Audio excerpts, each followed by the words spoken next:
incentivo às montadoras vem na carga tributária para os veículos de até R$120 mil. Ideia defendida pelo vice-presidente e ministro da Indústria, Geraldo Alckmin. O IPI, PIS e COFINS terão descontos graduais de 1,5% até 10,9%. Quanto mais barato for o veículo, menos poluente e com mais componentes fabricados no Brasil, maior será a redução dos impostos sobre ele. A surpresa é nós estarmos surpresos. Porque ele falou que ia fazer tudo aquilo que ele está fazendo agora.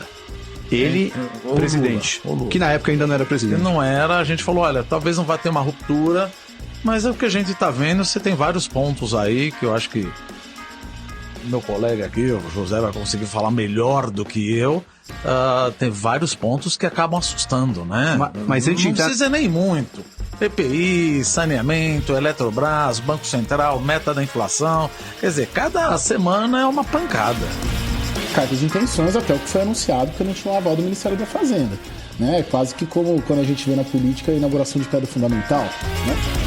Carro popular de Schrödinger, no Terraço Cast de número 377. A vinheta inicial é um misto entre reportagem e comentários na CNN a respeito do programa de incentivo à compra de carros populares e o breve comentário de Roberto Dumas em episódio recente do podcast Market Makers.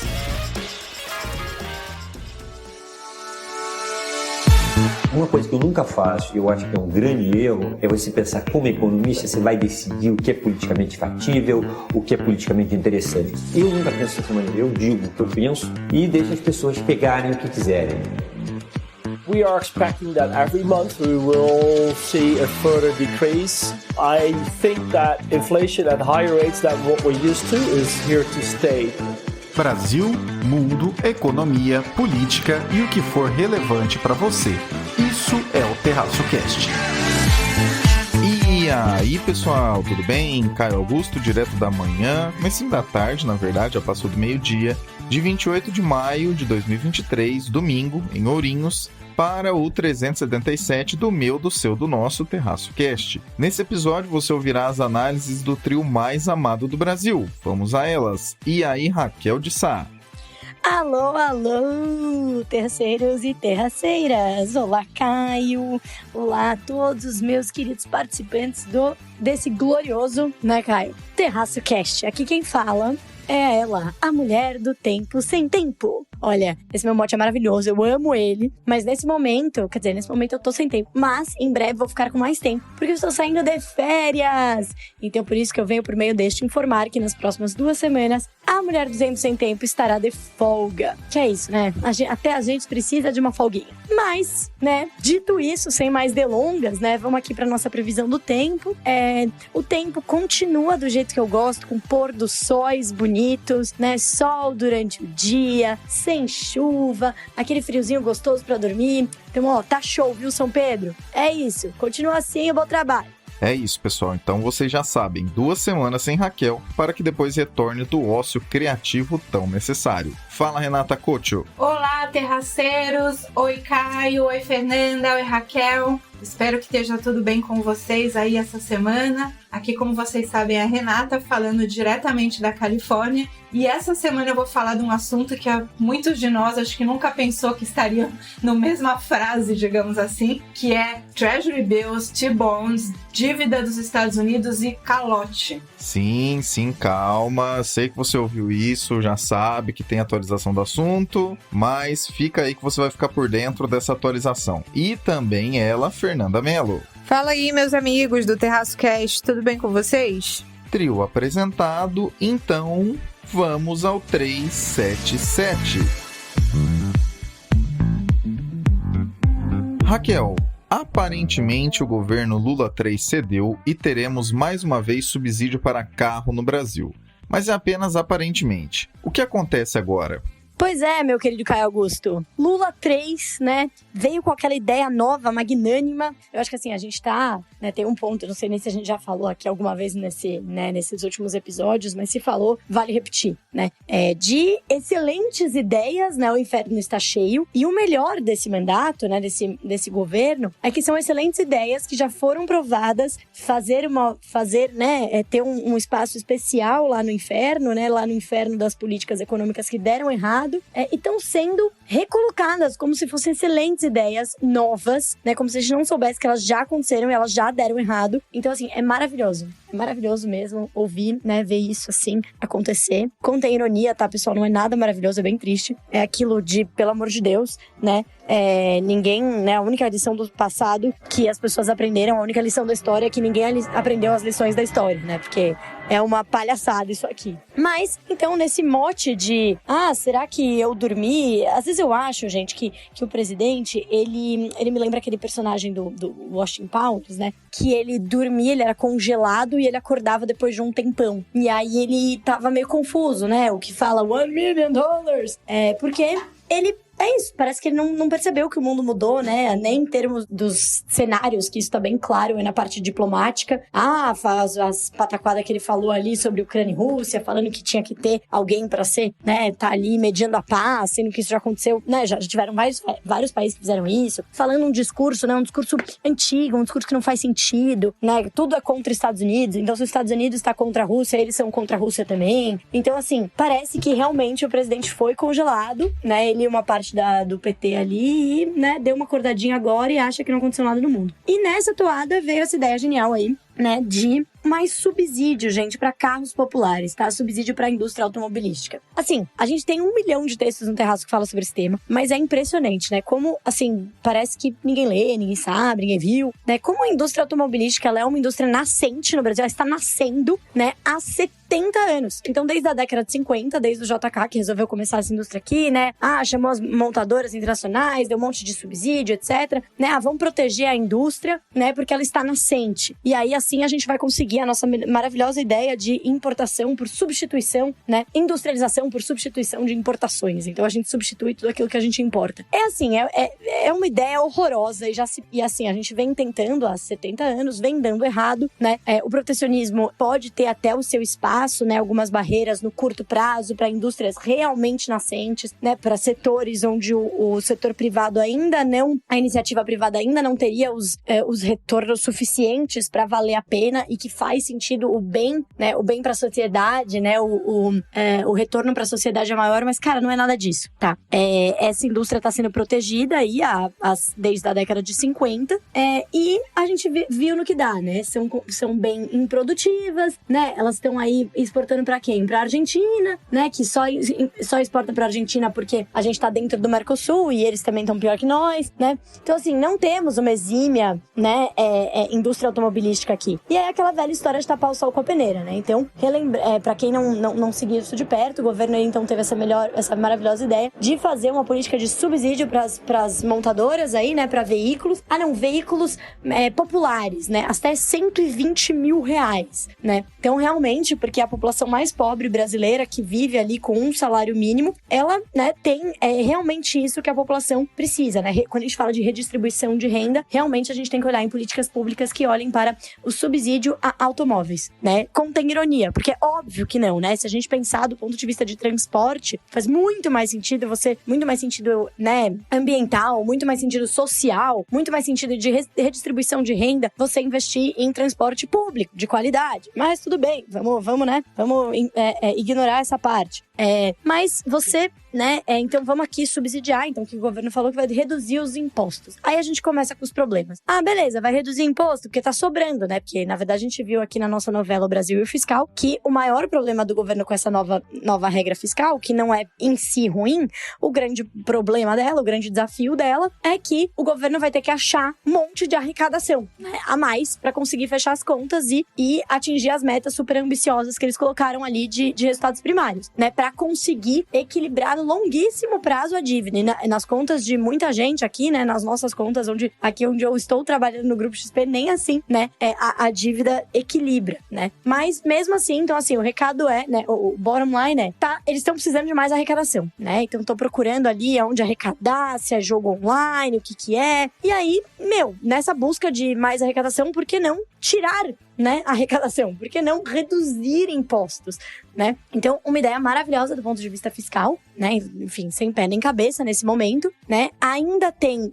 uma questão tem o desafio da lei de responsabilidade fiscal, né? Na verdade, a barreira, porque se você retira o imposto, você tem que repor, né? Você tem que indicar uma compensação.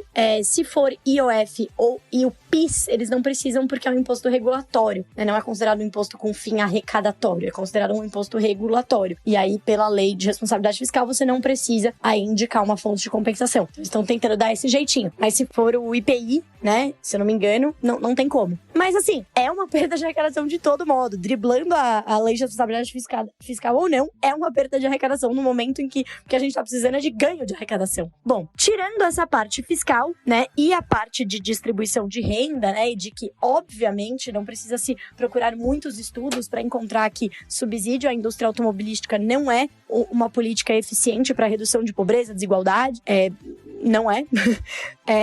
Então, além desses dois quesitos, você tem o outro quesito, que é você vai continuar protegendo uma indústria que tem baixa produtividade, e uma das causas dessa baixa produtividade é justamente o quê? A proteção, né? E dentro desse pacote também tem a ideia também se falou, inclusive, né, colocar ali uma maior cota, né, assim, vai ter mais desconto, né, vai conseguir pagar menos imposto aqueles que usarem mais conteúdo nacional. Legal, hein? Legal. Conteúdo nacional, então vamos de novo, né? Vamos proteger ainda mais a indústria. Já foi provado, diversos estudos mostram, o CDE defende, Banco Mundial, né? Todo mundo que gasta tempo fazendo realmente estudos sobre isso, né? De que quanto mais que para você ter uma exportação, para você ter uma boa indústria de exportação, né? Mesmo de manufaturados, você não pode proteger muito, você não pode colocar barreiras contra a importação. Por quê? Porque, por exemplo, para produzir máquina, você precisa de máquinas importadas. A máquina que faz a máquina que faz o carro, né? Então você coloca,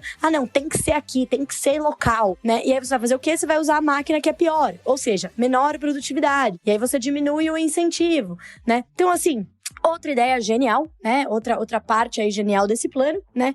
E tem outra, né?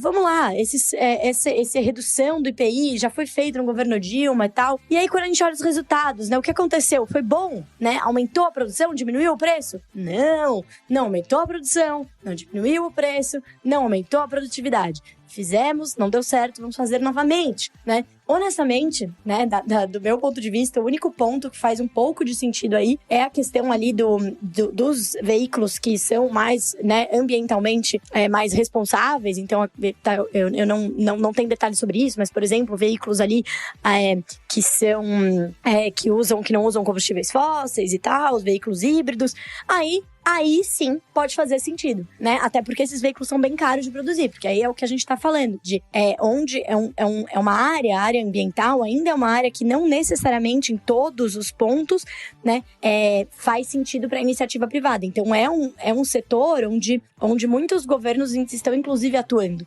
né? Mas é um subsídio focalizado para fomentar uma indústria específica, mas também tem que ter um planejamento que faça sentido. Pô, a gente vai fomentar, mas vai ser esse subsídio por quanto tempo? Para depois conseguir fomentar de que, sei lá, a cada R$2 de subsídio, a gente consiga alavancar R$5, por exemplo, né, de investimentos privados por conta desse subsídio que está impulsionando, né, essa produção, essa indústria, né, aquele empurrãozinho inicial, né. Mas também não tem nenhuma indicação sobre isso, né, até porque o governo está fazendo isso desse lado, mas do outro lado, né, tá ali subsidiando a gasolina, né? E a gente sabe que quando isso aconteceu, né, para segurar a inflação, segurando o preço do petróleo, o que aconteceu? Praticamente dizimou a indústria de etanol no Brasil, né? Totalmente verde, né? Então, assim, excelentes ideias, né? Contém muita ironia, né? Ideias que só pensam no curto prazo, políticas bastante populistas ali, olhando para uma, né, falando com a plateia mesmo, para uma classe média, né? e para né, e assim, é para dar manchete, porque o crédito ainda tá caro, né, os juros ainda estão altos, esse tipo de política não é o que vai aumentar a produtividade e, né, otimizar os recursos que a gente tem aqui, como, por exemplo, uma reforma tributária, né, que aí sim poderia ajudar uma redução dos juros de maneira estrutural no longo prazo. Não, vamos pensar em um monte de coisa de curto prazo, né, tanto dar boas manchetes quanto responder a lobbies específicos aí que a gente sabe que tem bastante poder nos corredores de Brasília. Você que ouve esse podcast há tempo suficiente vai se lembrar que já usamos essa expressão, alguma coisa de Schrödinger, e até perdão aí se você fala direitinho o nome e tudo mais, enfim.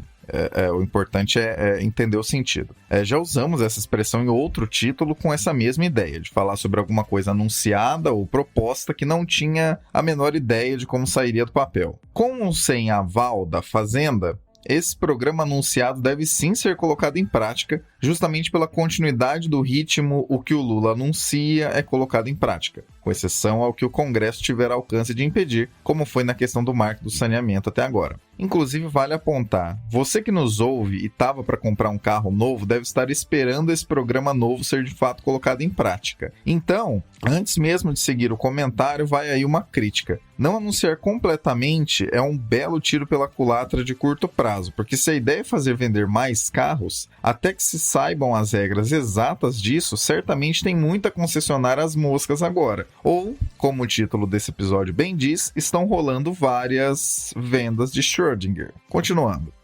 A questão vai além desse ponto. Sim, temos uma taxa de juros elevada em termos reais e nominais, e sim, a participação da indústria no PIB é menor a cada ano. Mas será que a ideia de requentar um projeto que, além de abrir mão de receitas, no momento em que se discute uma reforma tributária e um arcabouço que precisa de um ajuste de cerca de 200 bilhões de reais apenas para parar em pé, será que a ideia de requentar esse projeto que abre mão de receitas e ainda representa diretamente um incentivo a um único setor, dando continuidade a um conjunto de incentivos já dados há muitas décadas, será que isso seria mesmo a melhor ideia para estimular a indústria novamente e tudo mais? Duas sensações ficam no ar diante desse tipo de decisão. Em primeiro lugar, o diagnóstico de Lula 3 não foca em tomar as mesmas decisões de Lula 1, mas de ver o mundo da mesma maneira. Então, medidas que levam em conta o incentivo de consumo dos mesmos velhos jeitos, agora só com nomes novos, tipo economia verde e inovação, estarão à espreita o tempo todo. E, em segundo lugar, o bate-cabeça de um governo que supostamente conta com muitas pessoas experientes na política, incluindo aí o presidente e o vice-presidente, representa não apenas uma ausência de prioridades, como também um desconhecimento a respeito de como se deve lidar com as questões complexas da atualidade, o que também é intimamente ligado ao primeiro motivo, de ver um cenário idealizado e bastante diferente da realidade. Mais uma vez, vale relembrar o que Helena Landau nos trouxe no episódio 370. Pelo visto, os rumos de Lula 3 já estão definidos, ainda que estejamos no segundo trimestre desse mandato. Resta saber se há chance de, seja por motivos políticos, por exemplo, queda de popularidade diante de resultados aquém do que ele mesmo está esperando, né, o Lula,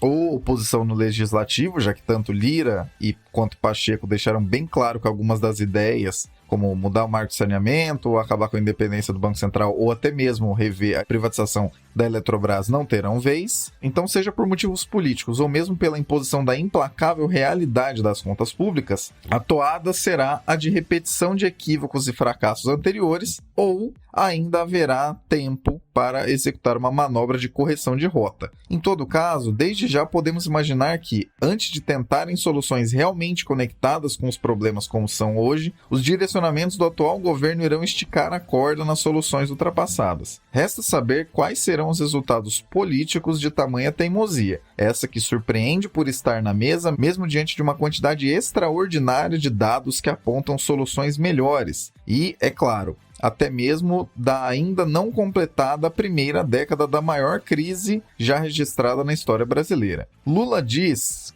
muito por aí que em seu terceiro mandato não quer ser menor do que nos anteriores e que não tem direito de errar. Aparentemente, caso o ego seja seu único guia e apenas quem não tenha coragem de trazê-lo à realidade fique por perto, ele terá de escolher uma das duas coisas, porque será impossível tocar ambas simultaneamente.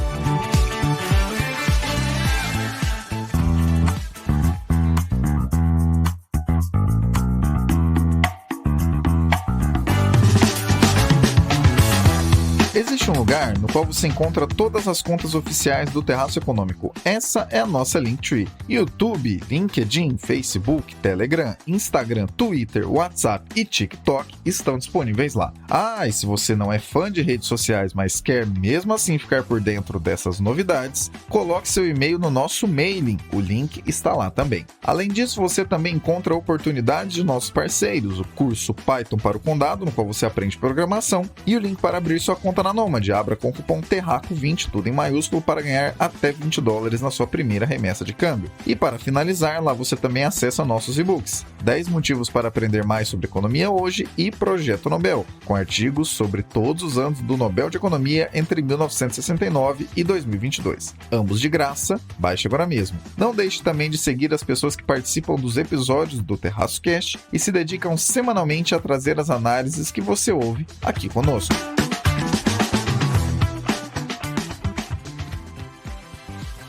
Renata, traga para nós o Boletim Internacional. Então aqui nos Estados Unidos a gente tem, né, assim como no Brasil, e há várias palavras que eu vou falar hoje, né, vários termos a gente tem escutado bastante em relação à economia brasileira também, até porque essa semana foi aprovado aí o pacote fiscal, né, o tal do arcabouço ou do calabouço, o arcabouço fiscal, e é o mesmo tipo de dilema que está acontecendo aqui nos Estados Unidos, que é basicamente, né, o pão com manteiga da política de governo, enfim, né? Os governos, eles arrecadam impostos, eles têm gastos. Se eles arrecadam menos impostos do que eles querem gastar, eles fazem dívidas, e essas dívidas aí vão sendo negociadas ao longo do tempo. Todo governo é assim, né? E aí você, em algum momento, o governo tem que pagar essa dívida, e você vai colocando aí limites para essa dívida não ficar impagável. Nos Estados Unidos, até 1917, toda vez que o governo queria aumentar a dívida, ele tinha que ir para o Congresso e pedir para aumentar, para aumentar a dívida não, para fazer dívida, para fazer mais dívida, o executivo tinha que ir no Congresso e pedir a aprovação do Congresso para fazer dívida. Como isso dava, né, acabava ficando uma coisa pouco flexível, tá? Em 1917 resolveram mudar isso e criar, então, um teto de gastos, né, um limite em dólar, X trilhão, que é o máximo de dívida que os Estados Unidos ou que o governo dos Estados Unidos pode tomar para financiar os seus programas de governo, além do que ele acumula, arrecada de impostos. Então, essa é a história, digamos assim, do teto de gastos, que começou em 17 nos Estados Unidos para dar mais flexibilidade para o governo. E aí, ao invés de toda vez que o governo precisar fazer dívida, ele tem que aprovar no Congresso, não passou a não funcionar mais assim. Ou seja, criou-se essa barreira, e aí sim, toda vez que o governo quer aumentar esse teto de gastos, ele tem que aprovar esse aumento do teto com o Congresso. E isso é uma coisa que acontece, né, várias vezes, né, ao passar do tempo na economia. Se a gente pegar de 1960 para cá, o governo americano já aumentou o teto de gastos 8 vezes. A última vez foi em dezembro de 2021. Então, esses aumentos, eles acontecem, né, quando o governo, né, por alguma razão, então em dezembro de 2021, né, teve toda a questão da pandemia, aumento de gastos por conta da questão da pandemia, então foi considerado que o governo teria direito a aumentar o teto para poder gastar mais e poder fazer frente aí às necessidades mínimas da população. Então, só que o que acontece? Sempre que você quer aumentar o teto de gastos e você não tem a maioria no Congresso, e essa é uma questão, né? Nos Estados Unidos, como vocês sabem, nós temos 2 partidos principais, os democratas e os republicanos. Quando o presidente e o total, né, tem a maioria no Congresso, esse tipo de coisa é bem mais fácil de acontecer, porque o governo tem a maioria, o executivo tem a maioria no Congresso, fala, Congresso, nós queremos aqui gastar mais, aumenta o teto da dívida para mim, o Congresso vai lá e aumenta. Acontece que agora a gente está num momento aí muito difícil politicamente nos Estados Unidos, por várias razões. Primeiro que assim, a política aqui, como no mundo todo, no Brasil também, está muito polarizada, né? Ficou cada vez mais polarizada desde pelo menos 2016 com a eleição do Donald Trump, e isso não passou. Quer dizer, você tem a sociedade muito dividida e com ideias bastante diferentes de como o governo deve agir. Então, por um lado, você tem os republicanos não querendo gastar mais, querendo controlar o máximo possível os gastos do governo, até porque, né, se o governo gasta menos, esse governo acaba sendo menos popular ou impopular, e isso diminui as chances nas eleições. Lembrando que a gente vai ter eleições nos Estados Unidos no ano que vem, então já tem todo esse preâmbulo agora em 2023, né, de primárias, então os futuros candidatos. Então, do lado dos republicanos, a gente tem o Donald Trump, a gente tem o Ron DeSantis, que é o governador da Flórida, tem outros aí candidatos que devem aparecer nas primárias americanas e, né, para eles é interessante que o governo fique impopular, e aí os republicanos não querem aumentar o teto, né, não querem aumentar os gastos, o que é uma política, uma questão não só política, como é tradicional dos próprios republicanos de ter, né, essa visão da economia, digamos, mais austeridade, menos gastos do governo, enquanto que os democratas são mais gastadores, né? Tem até uma piada que as pessoas costumam fazer aqui na Califórnia, não sei se é apropriada, qualquer coisa vocês me desculpem, mas costumam falar assim, né, que os democratas, né, porque os democratas, eles são, se a gente comparar as pessoas que, né, são adeptas ao Partido Republicano, ou os políticos dos democratas, que os democratas, eles tendem a ser mais bacanas, mais progressistas, mais legais, terem aí, né, posições, digamos, mais avançadas, mas custa mais caro, né? Então, o democrata é mais legal, mas custa mais, é o que costumam dizer aqui nos Estados Unidos, porque realmente é um partido aí que quer, né, tem essa política mais de você prover para as pessoas, né, mais da parte da necessidade básica, que se considere, e claro que isso é subjetivo. Então, os democratas são mais gastadores. Então, como é que está o cenário agora? O cenário agora é que os Estados Unidos já atingiu o teto da dívida, ele atingiu o teto da dívida em janeiro desse ano, no final do ano passado, em janeiro desse ano. A Treasury, né, que é a Janet Yellen, tomou ali medidas extraordinárias e conseguiu aí empurrar com a barriga esses primeiros meses de 2023, mas agora, no dia 1º de junho, acabou esse período aí de medidas extraordinárias, de que já atingiu o teto da dívida, e se o governo não conseguir aprovar até o dia 1º de junho, semana que vem, ou essa semana, se vocês estiverem ouvindo na segunda, até o dia 1º de junho, um aumento do teto de gastos, o governo, teoricamente, não vai ter dinheiro para pagar suas dívidas e poderia dar default. Aí também tem toda uma questão aí política e de pressão, né? Porque todo mundo sabe, ninguém quer o default. Eu não acredito que o default vai acontecer, mas então qual é a alternativa? Né? Vamos supor que os republicanos não aprovem esse aumento do teto de gastos, porque eles têm a maioria na Câmara, eles podem resolver não aprovar para pressionar mesmo os democratas. E a negociação tá muito difícil. O Joe Biden teve uma reunião com o Speaker of the House, né, que é o Arthur Lira daqui, né, o presidente da Câmara, que é o Kevin McCarthy. Ele é dos republicanos aqui da Califórnia.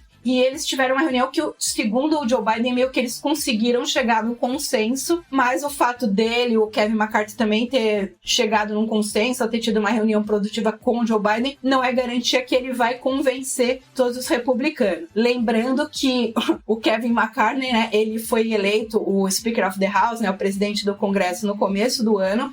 Apesar dos republicanos terem a maioria, ele precisou ali, eu nem lembro quantas, mas acho que umas 10 votações para conseguir ser eleito o presidente da Câmara, porque há muita discordância, discrepância mesmo dentro do Partido Republicano, né? Tem um pessoal mais moderado e tem um pessoal mais radical mesmo, assim, mais querendo politicamente pressionar os democratas, e aí o Ron DeSantis e o Donald Trump também estão nessa linha. Então, o que o Biden quer? O que o governo do Joe Biden quer? Eles querem aumentar o teto de gastos em 1,5 trilhões, ou pelo menos deixar um período aí até março de 2024. O Joe Biden disse que ele já fez tudo quanto é corte de despesa que ele poderia fazer, mas os republicanos discordam. Eles tentaram passar um bill, né, que é uma lei aqui nos Estados Unidos, que eles chamam de Limit Save Grow Act, quer dizer, limite, de gastos, né, e crescimento.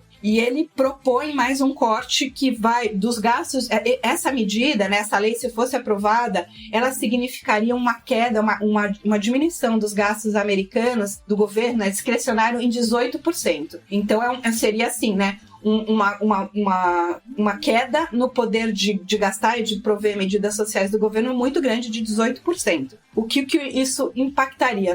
Tem um impacto enorme, por exemplo, na questão de construção de habitação, né? Muito do que o governo americano gasta e teria que cortar se essa lei fosse aprovada seria na questão de habitação. E aí também tem toda uma questão política, ideológica. Por exemplo, o Ron DeSantis fez declarações recentemente, né, falando do quanto que os imigrantes acabam custando, porque os imigrantes chegam nos Estados Unidos, não tem casa, aí o governo tem que construir casa para eles. Então o custo, né, porque o custo da habitação, eles, assim, fazem um raciocínio aos republicanos.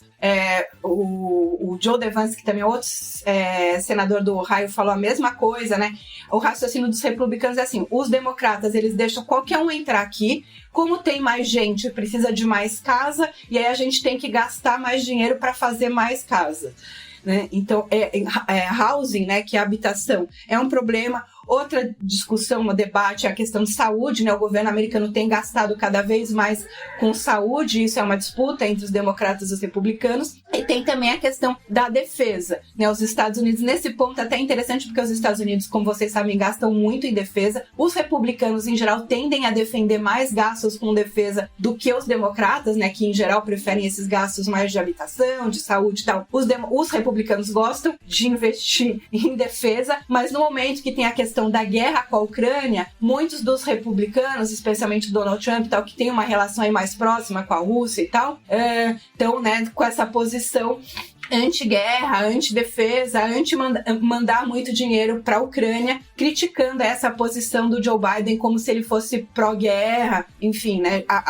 criticando a ajuda com a Ucrânia, dado que os Estados Unidos, como a gente sabe, né, já ultrapassou o limite dos gastos internos e continua ajudando a Ucrânia.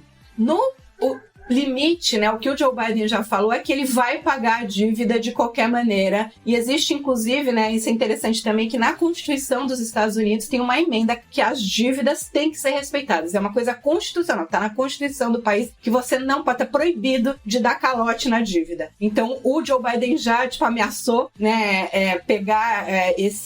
usar esse artigo constitucional como justificativa para romper o limite do teto de gastos. O que isso significaria também do ponto de vista econômico, a gente não sabe, porque se o Joe Biden simplesmente fala assim, a gente vai pagar qualquer dívida porque é inconstitucional não pagar, na prática você acaba com o limite de teto de gastos, né? Com teto de gastos, porque vai falar, bom, então a gente vai pagar qualquer coisa, é como se a medida do teto de gastos não valesse nada, porque tem uma medida superior ou tem uma lei superior que é constitucional que obriga o governo a pagar qualquer dívida. Então, por que você vai ter um teto se você vai pagar qualquer dívida? Então, isso também, né, se isso acontecer, eu acredito que seja melhor do que o default, óbvio, né, melhor do que o calote, mas ainda assim, né, aí o governo americano é que ficaria sem um arcabouço fiscal e poderia, né, aumentar o risco, a percepção de risco dos investidores, inclusive em relação à economia, a capacidade de pagamento de dívida do governo americano. Então é isso, eu falei demais hoje, atenção aí para, né, vamos acompanhar as cenas dos próximos capítulos, porque como eu falei para vocês, né, o dia D é na semana que vem, no dia 1º de junho,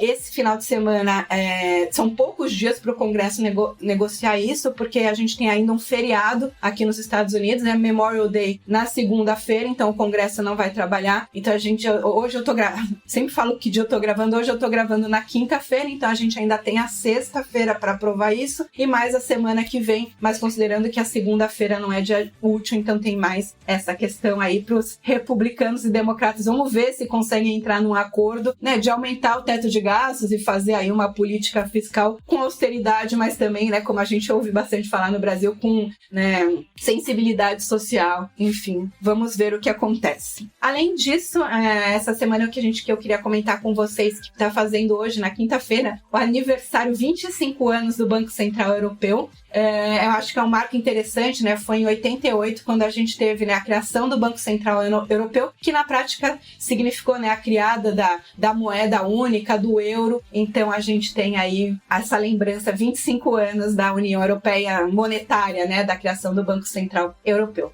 Vocês vão dizer que isso é combinado, mas realmente aconteceu. Vou contar um bastidor das gravações do TerraçoCast para vocês. A ancoragem desse episódio seria realizada um dia antes, na manhã de sábado e não do domingo. Mas este que vos fala passou o sábado atento às notificações da Central de Informações Bloomberg, esperando e sentindo, talvez, que saísse uma resolução dessa questão do teto da dívida. Então, após essa verdadeira aula da Renata sobre o histórico dessa questão, os meandros políticos e os possíveis resultados econômicos de um eventual calote, venho dizer a vocês que, por enquanto, isso não irá acontecer. Na noite de sábado, apenas algumas horas antes dessa ancoragem ser realizada, a situação foi sim encaminhada por Biden e McCarthy, respectivamente o presidente dos Estados Unidos e o House Speaker do Congresso americano. E através dessa resolução, 4 pontos ficaram acertados entre as partes. Vamos lá. Primeiro ponto, suspensão do teto de dívida até janeiro de 2025, quando terão de buscar o Congresso de novo para estabelecer o novo teto. Até lá, o Tesouro Americano fica livre para emprestar como achar necessário. Notícia excelente para o Biden, que concorre à reeleição ano que vem e não vai deixar de levar essa permissão em conta. Segundo ponto, gastos discricionários serão limitados a 1% no próximo ano, com exceção às despesas com defesa, que aumentarão 3,3%, e programas amplos como Medicare e Social Security. Na prática, isso significa que, exceto os eventos fora da curva como uma pandemia ou uma guerra mudarem o cenário, vários projetos federais sofrerão cortes no próximo ano, simplesmente porque o aumento orçamentário deles não acompanhará a inflação. Terceiro ponto, programas de assistência alimentícia, conhecidos lá popularmente como food stamps, ficarão mais restritos. Esse ponto pode causar polêmica porque agrada congressistas republicanos favoráveis a terem menos gastos com isso por lá, mas pode servir para que determinados congressistas democratas se oponham a esse acordo alcançado. O ponto 2 parece ser delicado, mas talvez esse 3 seja o maior calcanhar de Aquiles nesse acordo. E, quarto ponto, projetos ambientais que estavam para ser financiados ou minimamente apoiados com orçamento público saíram dos planos e não devem acontecer. E, ao mesmo tempo, empresas do ramo de petróleo terão menores exigências no quesito economia verde. O lado positivo desse acordo alcançado agora é que ele deve aliviar os temores mercadológicos de um verdadeiro efeito Doom,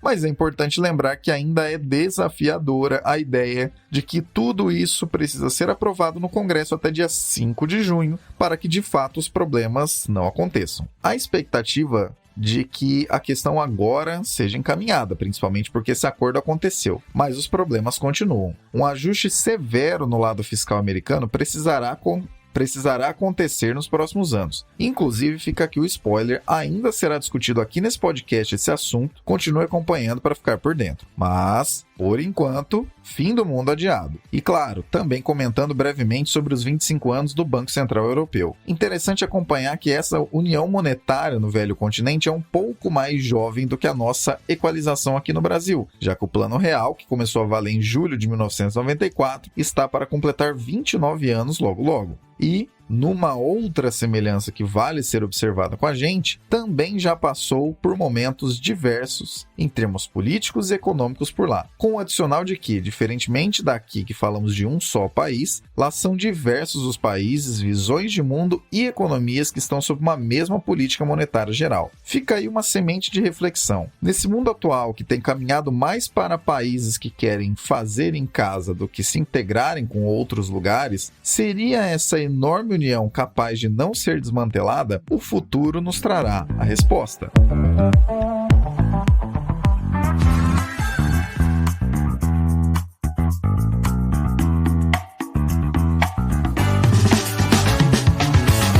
Já pensou em ter um conteúdo do Terraço Econômico associado à sua marca e sendo apresentado a centenas de milhares de pessoas que nos acompanham todos os anos? Confira na nossa Linktree o item Contrate o Terraço. Conteúdos em texto, vídeo, áudio, posts de divulgação e parcerias. Tudo isso alinhado para amplificar seus resultados e com a qualidade de quem tem compromisso com você. Gostou? Nos chame porque juntos faremos acontecer.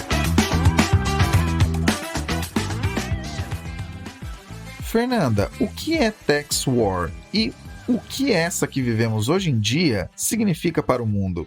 Então, Caio, no episódio da semana retrasada, né, acho que foi o que eu mais recebi comentário positivo, porque, comparativamente, eu já tinha recebido muitos comentários ácidos lá no Instagram. E foi bom receber feedbacks positivos das pessoas que se propuseram a ouvir a história inteira. Eu me propus a falar sobre os subsídios americanos. Foi um episódio muito legal que a gente falou. Quem não tiver ouvido, vale a pena. E me parece merecer uma parte 2. No mês passado, eu fiquei um pouco ausente aqui do Terraço Cast, eu tava curtindo minhas férias. E nesse mês de abril, que passou, a diretora-geral do FMI fez uma declaração sobre o que é a invasão da Ucrânia pela Rússia. Ela disse, abre aspas, corre o risco de acabar com o dividendo da paz que desfrutamos nas últimas 3 décadas. Fecha aspas. Eu acho curioso que, para nós que gostamos de usar o nosso tempo para entender da ciência econômica, essa declaração se relaciona muito com o que a gente vê lá na história do pensamento econômico. O custo da corrida armamentista global já havia sido mencionado lá pelo John Stuart Mill, pensador liberal do século XIX. Ele tem um livro naquela coletânea clássica lá do Os Economistas. Se você, quando criança, queria ter a Barça, o sonho de consumo acadêmico seria o equivalente a essa coleção, Os Economistas. Pois bem, vamos supor conforme John Stuart Mill propôs. Ele falou o seguinte: suponhamos que uma situação em que o Estado recebe dinheiro emprestado através da dívida pública, né? A pessoa empresta dinheiro para o Estado, recebe títulos públicos e o Estado usa esse recurso para custear uma guerra. Se o governo empregasse o dinheiro para construir ferrovias, pontes, estradas, enfim, isso poderia ser uma aplicação produtiva do dinheiro. Mas se o dinheiro é empregado na guerra, no pagamento de soldados, enfim, não sendo um capital produtivo, esse capital nacional que existiu não existe mais, né? Virou pólvora, literalmente. Ainda que se possa justificar que a guerra seja por defesa nacional, enfim, apesar de uma guerra poder ser justificável, no que se refere à geração de riqueza e à produção, o investimento do capital não teve retorno, né? E aí, nesse cenário, quem emprestou dinheiro para o governo através de um título público vai receber de volta um retorno que não provém de um produto gerado por aquele capital investido. Na verdade, o que a pessoa vai estar recebendo são impostos tirados do produto do capital remanescente da comunidade, que deveria estar sendo empregado na comunidade. Então, o que o Stuart Mill concluiu foi que os empréstimos feitos ao governo para fins de guerra ou outros gastos improdutivos, por serem provenientes de um capital necessariamente, eles tendem a empobrecer o país, porque deixa de ser usado para uma finalidade produtiva. O que ele falou lá no século XIX é pertinente até hoje, né? Então, quando ele fala, abre aspas, toda vez que se retira capital da produção ou do fundo destinado à produção para emprestar ao Estado e esse capital for gasto improdutivamente, toda essa soma é subtraída das classes trabalhadoras. O empréstimo é pago mediante o pior dos impostos, o imposto que recai exclusivamente sobre a classe trabalhadora. Daí, fecha aspas, né? Daí o Caio me pediu para comentar sobre a matéria que saiu na Economist ontem, né, dia 23 de maio. E o título é O que um imposto de guerra significa para a economia global. E nessa matéria eles contam que quando acabou a Guerra Fria, o então presidente dos Estados Unidos, o Bush pai, ele popularizou a ideia de que cortar gastos com a defesa impulsionaria a economia. Ele disse que poderíamos colher um dividendo de paz genuíno, ano após ano, na forma de orçamento de defesa permanentemente reduzido. Ele disse isso lá em 92, e naquela ocasião, os Estados Unidos estavam reduzindo seus gastos militares de 6% para 3% do PIB. Depois vieram os ataques de 11 de setembro, as guerras do Afeganistão, do Iraque, e agora, com a invasão da Ucrânia pela Rússia, existem os rumores de guerra entre os Estados Unidos e a China por causa de Taiwan, as tensões crescentes na corrida pela ambição nuclear do Irã, e os países vão se preparando, né? Isso é um pouco preocupante. As ações de empresas ligadas ao setor militar, de defesa, vão tendo um desempenho maior, né, melhor do que a média das demais ações do mercado. Muitos aliados da OTAN, especialmente ali a Alemanha, começam a planejar atingir ou exceder o gasto combinado de 2% do PIB em defesa, né? Os outros países também vão se planejando. O Japão planeja aumentar os gastos com defesa em 2/3 até 2027, se tornando aí o terceiro maior gastador do mundo em em gastos militares. E aí, imagine que os países que atualmente gastam menos de 2% do PIB ao ano atinjam esse patamar e que os outros aumentem ainda mais os gastos em 0,5 ponto percentual do PIB. Só nisso, os gastos globais com defesa aumentariam cerca de 700 bilhões de dólares por ano. E aí, foi por isso que a Kristalina Georgieva, a diretora do FMI que eu citei lá no início, disse que o dividendo da paz estava correndo o risco de acabar. O Ocidente está enviando cada vez mais armas, cada vez mais sofisticadas, para ajudar a Ucrânia a lançar uma contraofensiva contra a Rússia. E os números de países da OTAN, que já atingiram a meta de 2%, aumentou de 3% em 2014 para 7% no ano passado. E agora, os países da OTAN se veem numa situação em que esse 2% deixa de ser um teto para se tornar um piso. E o outro lado também vem se preparando, né? O orçamento de defesa da China cresceu cerca de 75% em termos reais nos últimos 10 anos, com o objetivo basicamente de completar a modernização das Forças Armadas até 2035 e se tornar uma potência militar a nível mundial até 2049. Só que os Estados Unidos já acham que a China quer a capacidade de invadir Taiwan em 2027. A diferença hoje em dia do que já foi no passado é que os Estados Unidos diminuiu a sua diferença comparativa com os seus rivais. Se a gente comparar com a Primeira e Segunda Guerra Mundial, com a Guerra Fria, os adversários dos Estados Unidos tinham economias muito menores.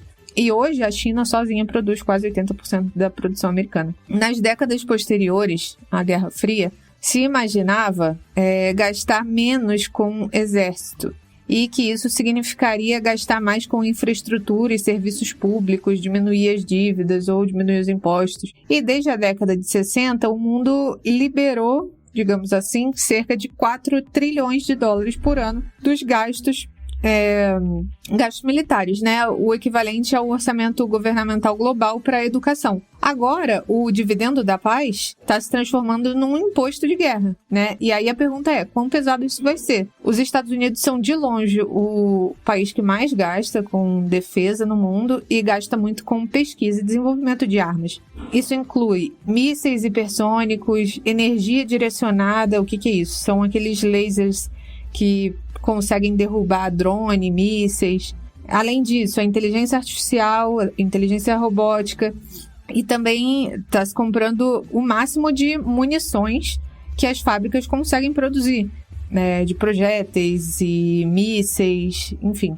A guerra na Ucrânia expôs toda essa quantidade extraordinária de munição que é necessária para entrar num conflito e também a incapacidade, né, a limitação que existe nas linhas de produção de tempo mesmo, né, para atender toda essa demanda. Um ponto menos pior é que dificilmente essa parcela do PIB para a guerra vai chegar ao nível que já foi no passado. Então, o impacto na demanda agregada global, ou seja, consequentemente na inflação, espera-se que não seja tão catastrófico graças a essa modernização, né, essa pesquisa e desenvolvimento de guerra. A defesa hoje em dia é bem mais eficiente do que costumava ser, os exércitos são mais modernos, exigem cada vez menos pessoas. Para vocês terem uma ideia, o Brasil gasta 78% do orçamento militar com pessoas, e em comparação os Estados Unidos gastam menos de 50%. No lugar das pessoas, hoje se tem as máquinas muito melhores, e hoje em dia você consegue atingir alvos com um único bombardeio, né? É bem mais eficaz nesse aspecto. E os governos têm muitas demandas concorrentes para esse destino de guerra, né? Existem outras demandas igualmente urgentes, tipo cuidar das populações que vão envelhecendo cada vez mais, combater a mudança climática, né? A questão da matriz energética é cada vez mais urgente, e o pagamento de juros, né? Visto que a maioria dos bancos centrais estão aumentando suas taxas de juros, então precisa-se de dinheiro para pagar esse título público caríssimo. Então, algumas pessoas temem que os impostos mais altos sejam inevitáveis ou que o custo seja repassado para as futuras gerações. Muitos governos vão enfrentar essa pressão, sim, vão acabar moderando seus gastos militares, mas existem algumas opiniões diversas. A gente tem o mainstream, que quer que a América se mantenha sempre mais forte e que afaste a Rússia e a China o quanto antes. Tem uma ala populista do America First, que quer cortar o apoio à Ucrânia e, enfim. Um terceiro outro grupo que é a favor de redirecionar os gastos militares da Europa e do Oriente Médio para se concentrar na China, porque economicamente a China vem crescendo e se tornando um concorrente muito duro de bater. E um quarto grupo que tem figuras que querem menos gastos com defesa e mais com as questões sociais. Enfim, existem muitas opiniões nesse aspecto. De uma forma ou de outra, uma nova era de rearmamento vem chegando. Isso é incontestável. E muito triste também, mas a gente pode se apegar ao fato de que prevenir uma guerra entre grandes potências como os Estados Unidos e China, por meio de prontidão, ou seja, estar preparado, é bem menos custoso e caro do que, de fato, entrar numa guerra. Então vamos nos apegar a isso. E, enfim, não tenho opinião formada sobre o que esperar, sinceramente.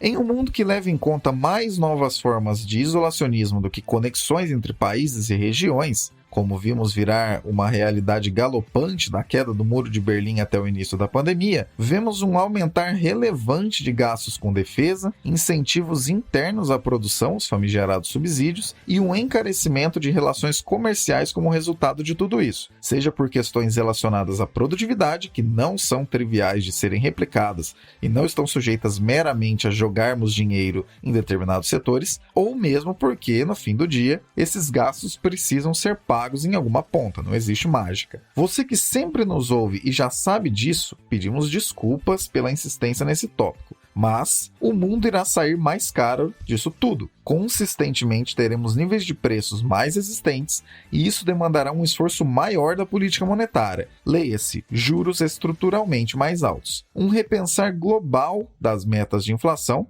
para que esse esforço via juros não precise ser tão alto, ou uma mistura dessas duas coisas. Como bem afirma Howard Marks em uma das aberturas dos episódios aqui do Terraço Cast, aparentemente a grande era de facilitação, integração, custos baixos e dinheiro praticamente grátis que vivemos nas últimas décadas, esse último ponto, em especial da crise de 2008 até a pandemia, está desaparecendo do cenário. Mais importante do que saber dessa informação é ficar de olho no que governos do mundo todo irão fazer em relação a isso. Conte conosco para mantermos as antenas ligadas e prontas para trazer a vocês os aspectos relevantes e relacionados a isso. Como o assunto que puxou o episódio 377 foi isso do carro popular, se você ouviu até agora, me manda em qualquer uma das minhas redes sociais, em todas elas estou como Caio AUGSTOR, um emoji de carro, se você acredita que esse programa vai dar certo, ou um emoji de estrada, caso você não bote fé nesse programa. Abraços para José de Souza e Felipe Milanês, que enviaram um emoji pedido no episódio 376. Nossa, até rimou aqui sem querer. Quer seu salve aqui? Só seguir a regra que acabei de te contar. Antes de agradecer nossa equipe, um agradecimento a você que nos ouve e compartilha com pessoas queridas. Este maio de 2023 teve a maior audiência do podcast nos últimos 2 anos. Muito obrigado. E é por isso que ficamos tão atentos a temas importantes e chamamos tanta gente boa para discutir assuntos relevantes por aqui. Muito obrigado mesmo, continue nos acompanhando e continue compartilhando a ideia. Agradecendo a essas mentes que trouxeram conhecimento a todos vocês que nos ouvem no episódio 377. Muito obrigado, Raquel, boa folga e vamos sentir saudades, mas sabemos que logo você volta. É isso, Caio Augusto. Mais um episódio da novela de boas ideias. O Brasil está cheio e o inferno também. É isso, pessoal. Eu falo com vocês daqui 2 semanas, totalmente descansada e uma nova pessoa, espero eu. Muito obrigado, Renata, por essa breve aula e que certamente será desdobrada, né? Já dei o spoiler ali anteriormente e te aguardamos na próxima semana. Semana que vem eu volto aí com mais notícias no nosso Boletim Internacional. Um beijo e até lá! Muito obrigado, Fernanda, por também trazer esse desdobramento de um assunto que já havia sido discutido aqui com certa atualização, e te aguardamos na próxima semana. Aqui vai o meu prometido abraço para os ouvintes do último episódio que me mandaram um emoji lá no meu Instagram. Então, se na semana que vem você quer que eu te mande um grande beijo, abraço e um salve aqui no Terraço Cast, é só me mandar um emoji. Pode me mandar uma bomba lá no Instagram, me manda por DM que na semana que vem o seu nome vai estar aqui no Terraço Cast. Na semana passada, os ouvintes que engrandeceram o nosso episódio foram o Cristiano Villan, o Alex Cerqueira e o José de Souza, que mandaram um emojizinho lá pra mim. E aqui está o meu prometido abraço. Valeu, galera. A gente se fala na semaninha que vem. Importante sempre relembrar, estamos abertos para feedbacks de qualquer natureza, tanto nas redes do Terraço Econômico quanto nas das pessoas que deste podcast participam. Fica a dica. Gostou do que ouviu? Manda para alguém e vamos aumentar a base de pessoas que ouvem este glorioso podcast. Afinal de contas, é para você que nos ouve que produzimos tudo isso. Abraço pelas ondas sonoras. Até o próximo episódio.